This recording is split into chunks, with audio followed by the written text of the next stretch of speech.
ഓണക്കാലം എത്തിയില്ലേ, നമുക്ക് simple and healthy ആയിട്ടൊരു പായസം തയ്യാറാക്കിയാലോ. ഒരു പാത്രത്തിലേക്ക് നന്നായിട്ട് പഴുത്തൊരു നേന്ത്രപ്പഴം എടുക്കുക.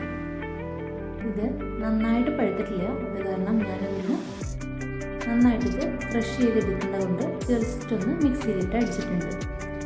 ഇനി ഇതിലേക്ക് നമുക്ക് 2 സ്പൂൺ പനങ്കൽക്കണ്ടം പൊടിച്ചത് ചേർത്ത് കൊടുക്കാം. അതിലേക്ക് 1 സ്പൂൺ ഏലക്കാപ്പൊടിയും ചേർത്ത് നന്നായിട്ടൊന്ന് മിക്സ് ചെയ്ത് നമുക്ക് കുറച്ച് സമയത്തേക്ക് ഇതൊന്ന് മാറ്റി വയ്ക്കാം.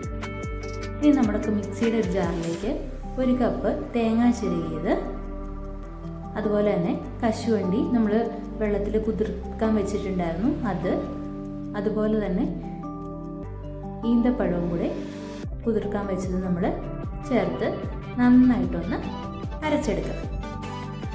അതിനുശേഷം ഒരു അരിപ്പ വെച്ച് നമുക്കിതൊന്ന് അരിച്ച് നന്നായിട്ട് ഇതിൻ്റെ പാലെല്ലാം നമ്മൾ ചേർത്ത് വെച്ചിരിക്കുന്ന പഴത്തിലേക്ക് ആഡ് ചെയ്ത് കൊടുക്കുക.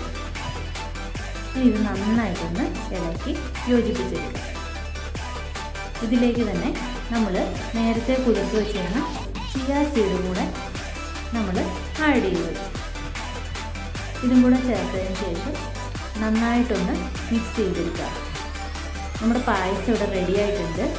നമുക്ക് വേണമെങ്കിൽ ഒരു നേന്ത്രപ്പഴം കൂടെ ചെറുതായിട്ട് കഷ്ണങ്ങളാക്കി നുറുക്കി ഇതിലേക്ക് ചേർത്ത് നമുക്കിത് സെർവ് ചെയ്യാം. സിമ്പിളാണ്, ഹെൽത്തിയാണ്. നമുക്ക് അടുപ്പത്ത് വെക്കേണ്ട, ഷുഗർ ചേർത്തിട്ടില്ല. ആർക്ക് വേണമെങ്കിലും ഇത് കഴിക്കാം. എല്ലാവരും ട്രൈ ചെയ്തു.